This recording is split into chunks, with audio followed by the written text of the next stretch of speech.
Hi everyone, good morning. Kumusta po? So how was your weekend? Well, for me, starting the week now is kind of slow, although marami akong gagawin.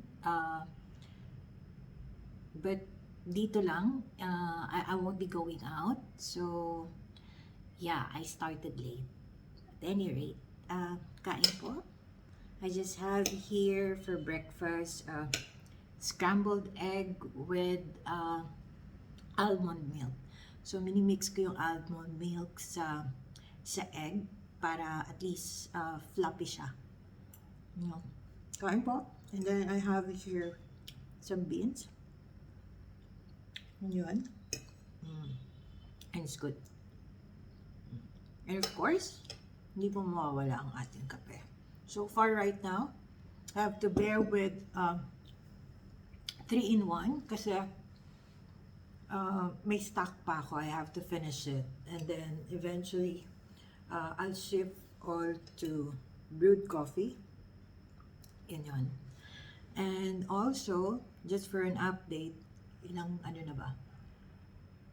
It's more than a week already that I'm not taking any soda or Coke or Pepsi or any soda products, okay?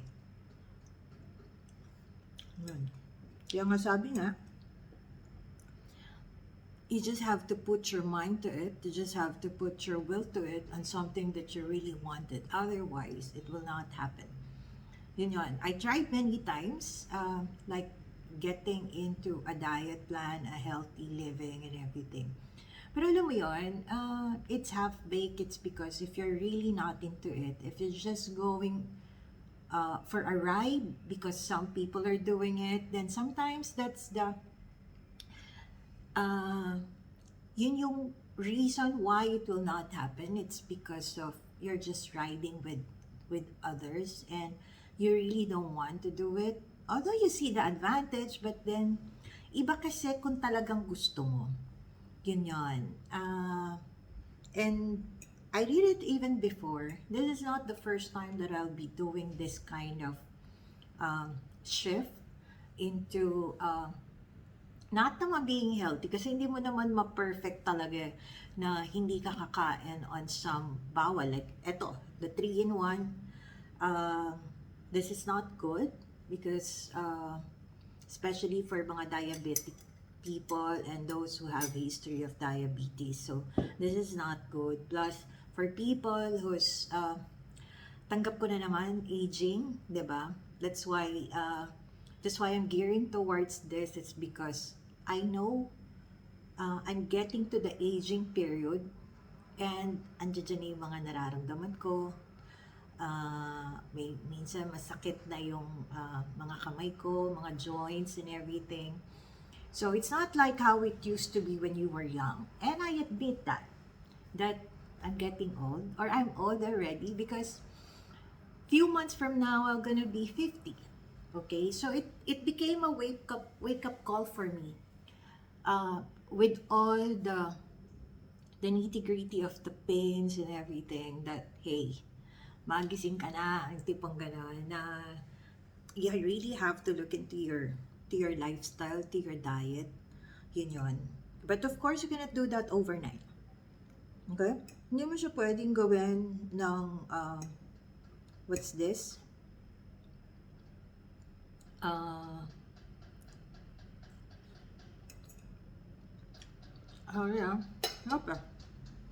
Hindi siya kayang gawin overnight. Because it takes a process. It takes discipline. It takes dedication and perseverance. Yun. And you have buuin yun sa sarili mo so that you'll be able really to go for it. Otherwise, hindi mo matatapos eh. You won't be able to go for that goal. Okay, to reach that goal. Yun. So, for people who's asking where am I right now, I'm outside of the Philippines. Okay. It so happened in one of the countries I've gotten a place because napapagod akong tumira sa hotel. I've been living in a hotel, check in, check out for like 3 years. So, alam mo yun, nakakapagod na na-memorize ko na yung mga food that I usually buy in a restaurant or yung food na meron sa certain mga restaurants. Kasi hindi ka nga makakapagluto sa hotel. All you could do sa hotel is like boil some water for your before cup noodles or coffee, those things, and then you just buy some breads with you. You go for a takeaway of some food also that you ordered. Alam mo yun, nagsawa ako. And I just wanted to really like cook the food that I wanted. Although, the good thing with the hotel is meron ka tagapaglinis, diba? Hindi mo problema yung mga bed sheets, yung mga ano. But, and of course, I wanted to minimize expenses, not because it's on me, but it's on the company. But of course, you have to to have malasakit also to your companies where you're working with. It's because of course, as much as you could minimize the expenses, regardless if they're paying it or not, you just have to. Okay, hindi yung meron kasi iba, alam mo yun, they try to take advantage of it kasi shoulder ng company, kasi perks daw, kasi ganito ganyan. Hindi kasi ako ganun eh. Ako kasi as long as komportable ako, malinis yung bed, malinis yung CR in particular, I'm good with that. Ganyan. It just so happened I tried to look for a place wherein I could cook and I could like leave some of my things that I have to do the check-in and check-out every now and then. But right now, it's like I'm experiencing the same. It's because of hindi pa nag-i-issue ng long visa, business visa to most of the countries. It's because of the pandemic. It's because of still of COVID. Yun. So ngayon, ang iksi lang nung time where I could be on a certain country. And by the way, I'm just in the ASEAN, okay? I have to go around to different factories wherein we buy some of the goods that we need. The company I'm with is with a European company, okay? So, I'm a very complicated OFW kasi sa OFW, you have to station yourself on a certain country and you have a working visa there, that you're working there. Pero ako kasi, although our company is based in Europe, the thing is, I cannot register as an OFW because I don't really reside on a certain place wherein I work there. Because again, I work for a European company, but I have to work outside of the Philippines, going around different Asian countries. So, ang visa ko is not a working visa in Asia, but it's a business visa. Yun. So, alam mo, I hope, shout out to some of our politicians or people who have connections sa politics, sa mga politicians natin. If they could make adjustments in their ruling, it's because I know that marami ng katulad namin yung ganon. Because even before the pandemic, a lot of people are working virtually. Wherein, ako sinasabi ko, I always declare that my office is actually where my laptop is and where my cell phone is. It's because with the technology right now, you could do your work anywhere, right? So the thing is, I hope our government, our politician would be able to make adjustments kasi we are like OFWs and we also need protections when we are in a certain countries. And we are also exposing ourselves to a lot of risk. And it just so happened that we don't really work in that country, but we stay in that country for a long time. Like here where I am, sometimes because the visa that I could get is like before, it's a minimum of three months multiple entry. So most of the time, I don't really use the multiple entries because it depends on the load. It depends on the things that I need to troubleshoot in a certain countries. That's why I need to stay in that specific area longer. Okay? So, yun yun eh. Diba? So, I'm an OFW since when? 2007? Yeah. Yeah, because it was the time when our industry really had uh, a big fall down. A lot of factories really closed down. Yun. And hi, good morning po to everyone. Ngayon pa lang po ako nagbe-breakfast. And good evening to some. I think for others, it's about their bedtime.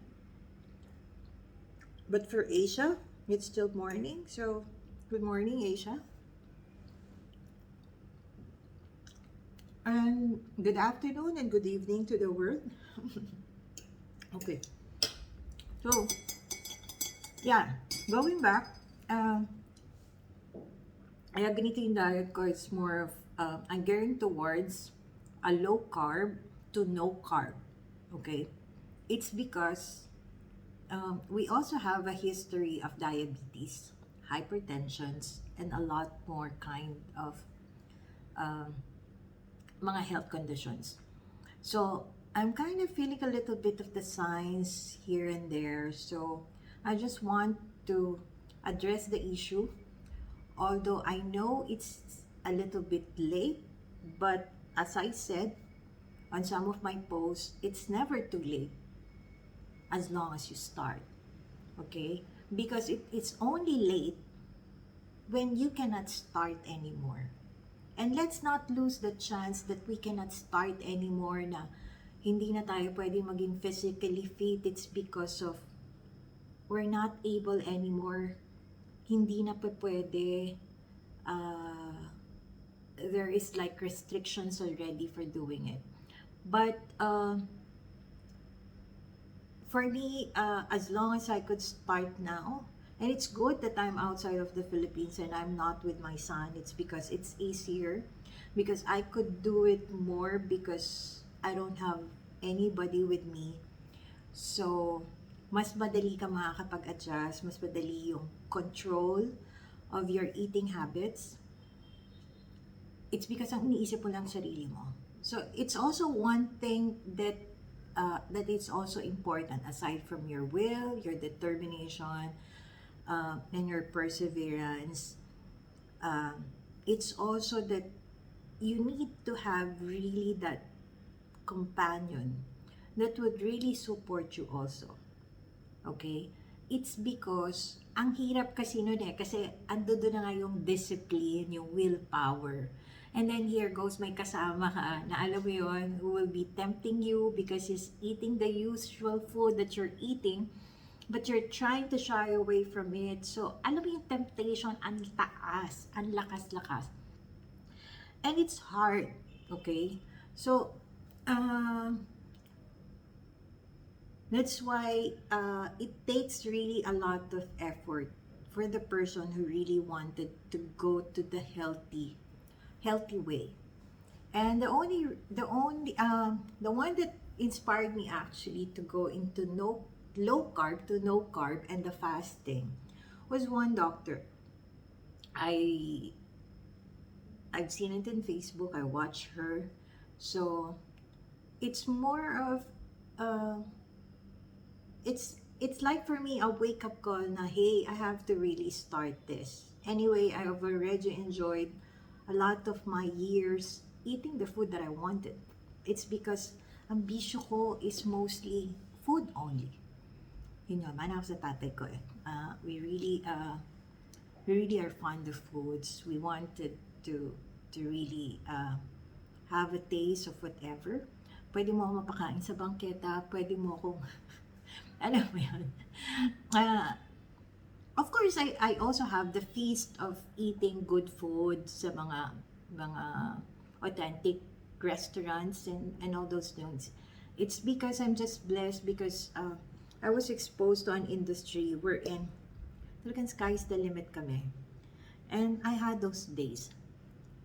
And I'm thankful for it. Yun. Kasi, because of my work, I have enjoyed it. I have experienced it. So I'm not really craving for it. Ang kinikrave ko is, alam mo, yung mga street foods. Mga ordinaryong pagkain. Okay? That's me, basically. Hindi ako mahirap pakainin. Yun. And I really have a good appetite even when I was young. Minsan nga, ang dad ko would even tell some of my friends, mga lalaki ha, pag pumupunta sa bahay or minsan we're going out, sabihin ng dad ko, huwag kayong magtataka dyan ha, kasi ang plato ko daw is like a bandehado ng kanin. And true enough, ganun talaga, as in talagang nakaambok yan. As in, I really eat a lot before. And during that time, hindi naman ako ganong taba yan. We only like get to the point of talagang tumaba. Pinakamataba ko na is I got 32, 33 na waistline. Yun. Talagang, it came to a point na talagang during that time, hindi ko na rin nagustuhan yung sarili ko when I look in the mirror. And it took me 1 month. I also remove all the carbs, yung kanin. And most especially, I go oatmeal diet. Every time that I'm hungry, I just go for oatmeal. It became my breakfast, my snack, my lunch, my breakfast, my snack again. And then sometimes it's also dinner. But I make it a point that in one day, I have a full meal. Okay, where I could get like the veggies, the proteins, those kind of things. Okay, so it's the same with this. This could be my full meal today already. Or meron pa kasi akong tirang yung sinigang, which I posted yesterday. That's yesterday ba, isang araw. It's a tamarind soup base wherein I put 4 types of mushroom kasi may nakita akong mushroom dito sa convenience store. So I grab it, sabi ko, ayoko kasing lagyan ng talong. It's because my uric is like tawag dito, spiking up. So sumasakit yung mga joints ko. Okay. Yun. I don't know if I'm gonna have that carpal whatsoever, right? But I have a tingling sensation and a joint, a pain dito sa middle finger, both, and I hardly could do it. Ngayon, it's a little bit. So I'm taking like vitamin B complex. Okay. Sabi ko nga sa'yo, I'm really not fond of so much, but when I needed it, when I know that my body needed it, then I start to discipline myself. Yun. I know how to do that. Okay? Yun. Kasi,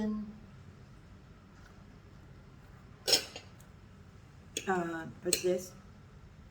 Talagang tumaba ako noon, and I lose weight, na nagalit pa nga ako sa mom ko. It's because of, yung mga pagtalon ko, mga damit ko na when I was thin at that time, pinamigay niya. Hindi niya daw kasi akalain, napapayat pa ako. So I was really, really fat. Pati yung mga braso ko, hita ko. The good thing is that I'm a person, pag tumaba, pantay. Pag pumayat, pantay din. Hindi yung naiiwan yung braso, hindi naiiwan yung hita, those things. I'm thankful to that. Although I don't have that height, okay? But, okay. So, pumayat ako in a matter of 1 month. Really, it was really a drastic, a drastic drop on my weight. Okay, so it was like,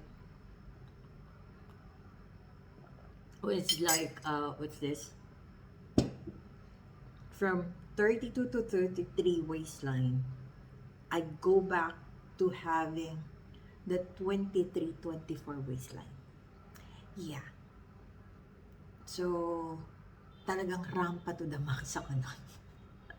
Yeah, and it's good. Well, aside from hindi ko na nagustuhan ng sarili ko at that time, I was into a heartbreak at that time, and I want to feel good about myself, and I want to prove that person that I'm a lot better, right? And I did. Sabay ganun eh, no? So, rampa ako at the first thing. And I'm very fond of this kind of clothes, spaghetti strap, blouse, or tops. And then I'm fond of wearing mini skirts, shorts. I'm that ever since, okay? So if people would say to me, why are you wearing like that, blah, blah, blah. Huwag mong intayin magsalita ako because you're not buying my clothes, okay? So this is my comfortable me. Okay, the comfortable clothes that I wear, and you're gonna change it anymore. Yeah, I won't. Because this is me. Hindi ako nagsusot ng ganito, it's because just to attract people or what. No, this is my comfy. Okay? So yeah. Then, what else? Mm, So that was the first time that I was able to make it. And that's also like my mind conditioning now. If I was able to do it before, I could do it again now. Although, of course, one consideration is also the metabolism. As we grow older, our metabolism try to be lesser, hindi na kasing ganun bilis as before, na very active. So, that's one of the big challenge. Kita nyo, ang dami ko na puti, o, diba? It shows that I'm aging, okay? So, I want to age na no troublesome. That's why I've been posting no troublesome road to aging, right? Um, it's because I don't want na maging pabigat o alam mo yun, that I myself feel bad about myself. It's because of I'm a go person kasi gusto ko ako yung gagawa because I wanted to see it perfect. I wanted to see it really good. Yung ganon. I'm that person. Kaya nga, as much as possible, I don't want na hindi ko magawa yung mga gusto kong gawin later on. That's why I'm trying to slowly uh, get to my healthy habits. And I know I still could correct it because um, I suddenly had issue on my liver when the pandemic happens. It's because we're all stationary and we're so fond of eating mga delivery foods and everything. So I had issue with fatty liver also. So it's only because of lifestyle. The diabetes, the hypertension, the cholesterol, those are mostly triggered regardless of it goes with the genes. It's mostly triggered because of our lifestyle. So all we need to do is just correct our lifestyle and that's it. Okay? Kailangan lang ng konting control, konting disiplina, especially if you're gearing towards aging already. Especially me, that few months from now, as I said, I'm turning 50, so I just have to do it. It's not to please anybody, but it is actually for your own self, for myself. Right? So, regardless ano sabihin ng iba, I don't care. Right? It's because later on, ako yung mahihirapan, ako yung makakaramdam ng pain. So, why not do it now? Right? So, yun yung kahit I'm craving already, I'm fond of the Coke, I'm fond of a lot of things, but alam mo yun, iniisip ko na lang, no, you'll be more in pain later on, so you just have to do this and do that. Right? And I still wanted to enjoy and explore life, right? Especially that I plan uh, to resign very, very soon and just have a very simple life, slow and simple life, right? Because I have always been into a very stressful, challenging, and fast-paced life. So this time around, gusto ko naman yung swabe lang. That especially that my son is already a professional. Wala na akong iisipin eh. So I'm just trying to be so mean to myself if I keep on pushing to build up career because I'm really done, right? Everything is just a bonus. So yun. Well, I hope um, you too also realize one morning when you get up that, hey, especially for people who are already on their 40s gearing to 50s, okay, I hope one day, one morning when you get up, you realize, hey, di ba? You just have to start getting healthy, gearing towards a, a, a no troublesome aging. It's because you really, if you look around, if you look at your godparents, if you look at your parents who are already old, who are senior citizen, yung nakikita mo silang nahihirapan, di ba, it breaks your heart. How much more kaya yung tao who's experiencing it na hindi niya magawang lumakad ng mabilis, hindi niya magawang umakyat ng hagdan, hindi niya magawang kainin yung mga foods na gusto niyang kainin. Because eventually, once you corrected your lifestyle, your eating habits, everything, you could eat moderately of a little bits of this and that. But right now, you have to do a cleansing. You have to go to a healthy healing of your body because our body are built in with our own doctors. People, the cells are built, or the body is built for it to correct itself, to heal itself. But it's not, it cannot perform its function. It's because we keep on throwing in more things for them to really like swift first. Yun, sobrang bombarded sila.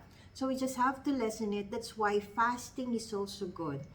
And I'm still trying to figure a day wherein I will just do like a water diet for a day. That's what Heart Evangelista is doing, which is so amazing na kahit kumakain si Senator Cheese ng favorite food niya, nanonood lang siya, uminom lang siya ng tubig because that is a day set only for water therapy. And I want to do that because it's ang fasting naman kasi, it's not that you do the fasting talagang hindi ka kakain or hindi ka iinom ng tubig. There's a lot of fasting that you could do.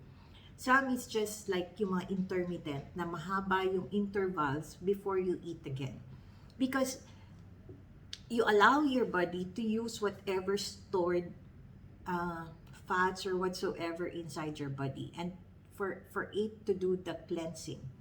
Okay? And the other thing is, some are doing like mga Muslim peoples, yung pagka-Ramadan, it's a 1 month, pero yung 1 month na yung kasi kumakain sila before sumikat ang araw, and then after lumubog ang araw. Yun. So the whole day, walang tubig yon, walang food. But before they do that, meron, diba? You could also do that. I plan also to do that again because I did that before. For those people who doesn't know, I used to be one of them. Ang hirap kasing gawin if you're alone doing it. But being a Muslimah, being looking into that religion, it's also good. Okay? So, at any rate, I was able to do that for a month and na-survive ko naman siya. And the next thing was, kailan ba ako ulit nag-diet? I did that also. The diet that I did was, I cut my coffee and I cut my soda. And you really saw na talagang, doon pa lang soda pa lang and coffee, you would really like reduce your weight and your body size. It's because those are sugars. Yun. Sugar plays a very big role in our body. So we just have to control it. Okay, so be cautious. Again, I hope and I pray one morning, one day, that you will wake up and you will tell yourself, hey,